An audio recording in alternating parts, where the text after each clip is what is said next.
ശ്രീ വിനു കിരിയത്ത്, ഇവിടെ നമ്മൾ ഈ ലഹരിയുമായി ബന്ധപ്പെട്ട് സിനിമയിലെ ലഹരിയുമായി ബന്ധപ്പെട്ടുള്ള ചർച്ചയ്ക്ക് ഇരിക്കുന്ന ഒരുപക്ഷെ രണ്ടാമത്തെ മൂന്നാമത്തെ തവണയായിരിക്കാം. പല വിധത്തിലുള്ള വാർത്തകൾ തുടർച്ചയായി വന്നുകൊണ്ടിരിക്കുന്നത്. ഇതിന് സിനിമാ പ്രവർത്തകരുടെ ഡിഫൻസ് എന്ന് പറയുന്നത് എല്ലാം സിനിമയിൽ നിന്നാണ് തുടക്കം. നിങ്ങൾ എന്തിനാണ് സമൂഹത്തിൽ എല്ലാ സ്ഥലങ്ങളിലും ഇത്തരം ലഹരി വസ്തുക്കൾ ഉപയോഗിക്കുന്നവരുണ്ട്, അക്രമ സംഭവങ്ങളുണ്ട്. ഇപ്പോൾ ഒരു കൊലപാതകം ഉണ്ടായാൽ അത് സിനിമയിൽ നിന്നുള്ള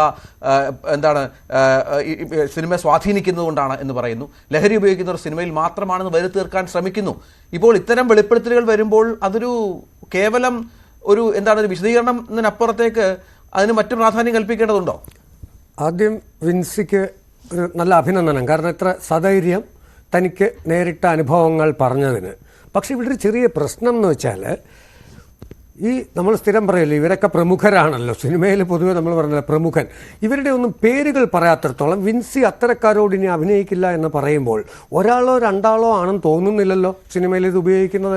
അപ്പം നാളെ മറ്റൊരു സിനിമയിൽ അഭിനയിക്കുമ്പോൾ ഇതുപോലെ ലഹരി ഉപയോഗിക്കുന്ന ഒരാളെ കാണുമ്പോൾ അപ്പോഴും ആ സിനിമയിലും ഒരാൾ ലഹരി ഉപയോഗിച്ചു എന്നേ പറയുള്ളൂ, അയാളുടെ പേര് പറയുമോ എന്നുള്ളതാണ് ഇവിടുത്തെ ഒരു പ്രസക്തമായ പ്രേക്ഷകൻ ചോദിക്കുന്ന ചോദ്യമാണ്. നമുക്കറിയാമല്ലോ സാധാരണക്കാരനാണ് പിടിച്ചു കഴിഞ്ഞാൽ അവൻ്റെ ജാതകവും അവൻ്റെ കുടുംബവും വരെ വരാറുണ്ട്.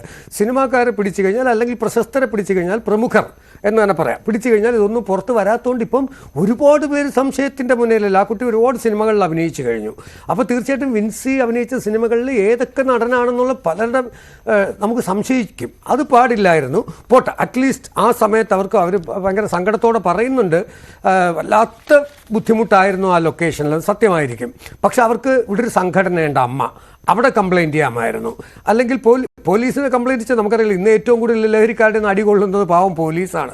ഇന്നും കണ്ടല്ലോ ഒരു പയ്യൻ റോഡിൽ നിന്ന് സേർത്ത് വലിക്കുന്നു, അത് ചേസ് ചെയ്ത് പിടിച്ച് അവൻ ബാക്കിൽ ചേസ് ചെയ്ത് പോയിട്ട് ഹെൽമെറ്റ് കൊണ്ട് 2 പോലീസുകാരെ തല്ലുന്നു. അപ്പോൾ ഈ പോലീസുകാർക്കും അവരും മനുഷ്യരാണ്.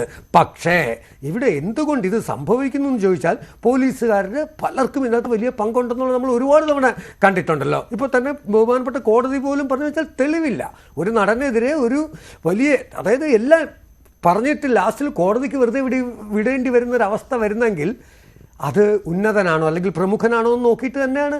അങ്ങനെ ആവരുത് പോലീസ് നിയമം. കോടതിക്ക് അതേ ചെയ്യാൻ പറ്റുകയുള്ളൂ. തെളിവിൻ്റെ ഇതിൽ മാത്രമേ കോടതിക്ക് എപ്പോഴും കോടതി വളരെ രൂക്ഷമായിട്ടാണ് പറഞ്ഞിരിക്കുന്നത്, അല്ലാതെ ആരും സപ്പോർട്ട് ചെയ്തിട്ടല്ല. അപ്പോൾ ശരിക്കും പറഞ്ഞാൽ ഇതിനകത്ത് ഇപ്പോൾ ഭാഗ്യലക്ഷ്മി പറഞ്ഞത് കറക്റ്റാണ്. പണ്ട് കാലങ്ങളിൽ സിനിമ എന്ന് പറയുന്ന അവൻ്റെ ചോറാണ് എന്ന് അവന് നല്ല ബോധ്യമുണ്ടായിരുന്നു. ഒപ്പം ആ നിർമ്മാതാവ് കുറച്ചുകൂടെ സ്ട്രോങ് ആയിരുന്നു സിനിമയിലെ. അപ്പോൾ എന്ത് പറ്റി, ഇങ്ങനെ പോയി കഴിഞ്ഞാൽ ആ ഒരു സിനിമയിലേ പോകത്തുള്ളൂ. ഇന്നതല്ല. ഇന്ന് താരങ്ങളുടെ പുറകെ നിർമ്മാതാക്കൾ പോയി തുടങ്ങിയപ്പോൾ നോക്കൂ, ഇന്ന് 12 മണിക്ക് 1 മണിക്കൊക്കെയാണ് പുതിയ താരങ്ങൾ ലൊക്കേഷനിൽ എത്തുന്നത്, നായകന്മാരൊക്കെ ഇല്ലേ.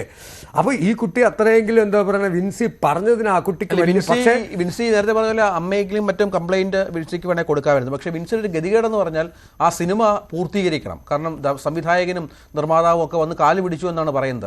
കംഫർട്ടബിൾ അല്ല എങ്കിൽ പോലും ഈ സിനിമ ഒന്ന് പൂർത്തീകരിക്കാൻ സഹകരിക്കണം. അല്ലല്ല, അങ്ങനെയല്ല പ്രതികരിക്കേണ്ടത്. ഇതിപ്പോൾ അതാണല്ലോ ഇവിടുത്തെ ഏറ്റവും വലിയ പ്രശ്നം. 14 കൊല്ലം മുമ്പേ പീഡിപ്പിച്ചു, 10 കൊല്ലം മുമ്പേ പീഡിപ്പിച്ചു, സ്പോട്ടിൽ ആരും ഒന്നും പറയുന്നില്ല.